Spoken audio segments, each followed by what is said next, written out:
Hello, TOEFL students. This conversation is meant to go with my blog at my website, houseoftoefl.com. The link will be in the description below. But if you don't wish to visit my website, you can always use this exercise to answer the questions below. Here is a sample excerpt from a conversation. A woman is talking to someone at the housing office. Hi, is this the housing office? Yes, it is. How can I help you?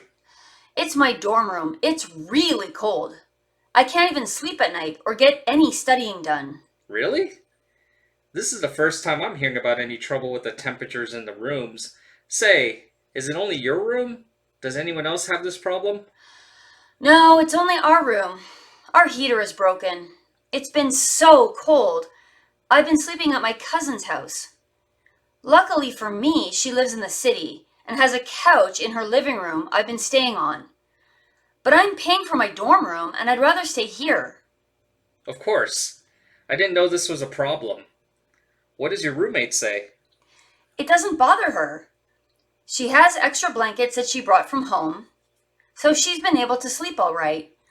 She also has a small space heater, but it's super small. So the heat doesn't really reach my side of the room. Okay, I can see this is a problem. Why don't you fill out this form? It's a request for repairs. Then I'll give you the fax number and you can fax it over to the repairs office.